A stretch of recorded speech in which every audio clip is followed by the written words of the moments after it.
Aujourd'hui, j'ai laissé Dwayne un petit peu vaquer à ses occupations. Je suis allée faire un petit tour et je vais te parler de la procrastination. Qu'est-ce qui fait qu'au lieu de passer à l'action, tu procrastines sur ton canapé?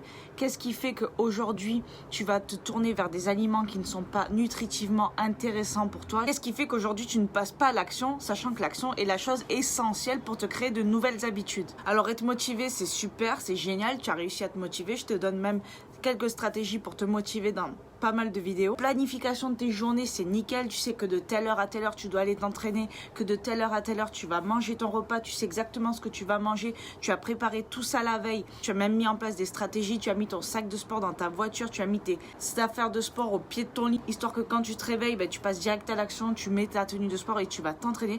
Mais malgré ça, tu n'arrives pas à passer à l'action, tu procrastines. Toutes les excuses sont bonnes, ton cerveau te prend un petit peu en embuscade comme tes amis en soirée de temps en temps et fait que tu ne vas pas t'entraîner, fait que tu ne vas pas passer à l'action, fait que tu ne vas pas manger le repas que tu devrais manger. Enfin bref, toutes les excuses sont bonnes.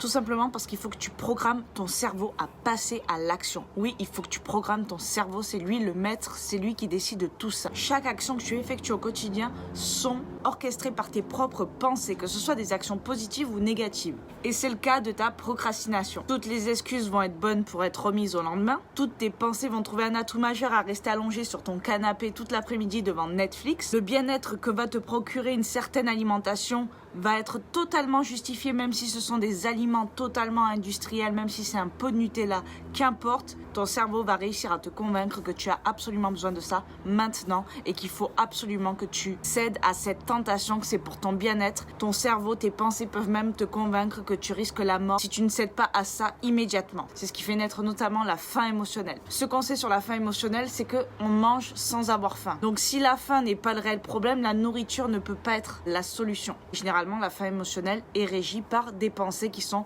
négatives le plus souvent. Des pensées qui vont te faire te tourner vers la nourriture et ce n'est pas comme ça que tu vas résoudre le problème. Ton émotion sera toujours là. Et pourtant, c'est bizarre parce que tu sais que si jamais tu vas t'entraîner, tu vas te sentir super bien et qu'une fois que tu y seras, ça sera super facile pour toi. Tu es conscient de tout ça. Mais malgré tout ça, tu ne passes pas à l'action. Pose-toi la question, qu'est-ce que tu souhaites réellement? Il va falloir que tu te serves de tes pensées, de tes émotions pour déclencher la bonne action. Tes pensées et tes émotions, elles déclenchent cette action aujourd'hui que tu ne désires plus. C'est par exemple la compulsion alimentaire ou le fait de rater un entraînement et de rester sur ton canapé. Alors, comment déclencher cette émotion, cette pensée? Qu'est-ce qui va faire que tu vas te sentir réellement bien? Comment peux-tu éprouver une émotion positive en pensant à ton entraînement, à la façon de t'alimenter?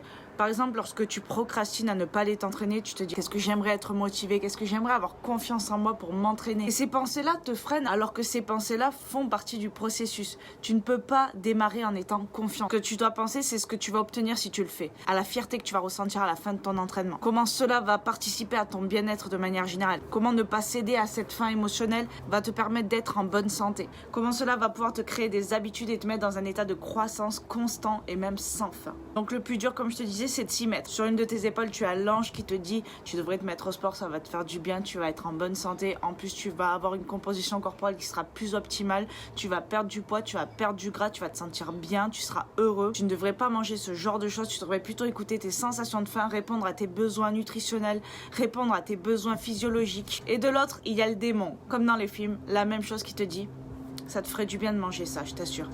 Écoute, tu devrais rester sur ton canapé cet après-midi, t'as besoin de repos. Et puis de toute façon, c'est quelque chose que tu pourras faire demain. Et puis ça fait pas de mal de manger un peu de chocolat. Ton cerveau va réussir à te convaincre que ce qui n'est pas bon pour toi est ce qu'il y a de meilleur. Alors il faut que tu programmes ton cerveau du côté positif des actions que tu veux mener. Mais pour ça, il faut que tu le veuilles vraiment. Il faut que tu penses qu'une fois que l'action est lancée, ton brouhaha mental va cesser. Ton cerveau n'essayera plus de te convaincre que c'est très bien de manger des tonnes de chocolat tout seul chez toi, allongé sur ton canapé. Tu seras focus sur l'action. Dès que tu auras mis un pied dedans, la guéguerre mentale entre l'ange et le démon va cesser. Et malheureusement, cette chose est pareille lorsque tu décides de procrastiner.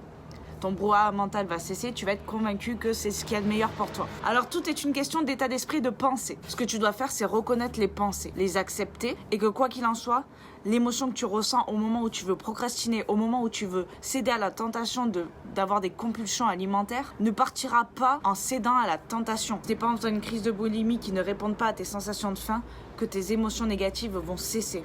Accepte ces émotions si elles sont négatives, ressens-les pleinement. Prends conscience de ça. Dans ma tête, je suis convaincue que manger des tonnes de gâteaux pourrait me faire du bien. mais c'est faux. J'en suis convaincue, ça va être dur de résister. Oui, c'est douloureux, mais ça ne résoudra pas mes émotions. Qu'est-ce qui est réellement bon pour moi? Est-ce que je ne devrais pas plutôt manger de la vraie nourriture? Est-ce que je ne devrais pas plutôt aller m'entraîner, faire du sport, faire de l'activité? Est-ce que si c'est trop pour moi d'aller m'entraîner, est-ce que je ne devrais pas plutôt sortir, m'aérer l'esprit et marcher? Comprends que tout est une question d'état d'esprit et d'émotion. C'est elle qui contrôle toutes tes actions. Alors sers-toi de celle-ci pour mener des actions positives vers tes objectifs. C'est une vidéo qui sort un petit peu du contexte habituel, même si elle répond à des sujets dont je parle souvent comme la compulsion alimentaire, la procrastination. Je te dis à bientôt dans une nouvelle vidéo. Good vibes!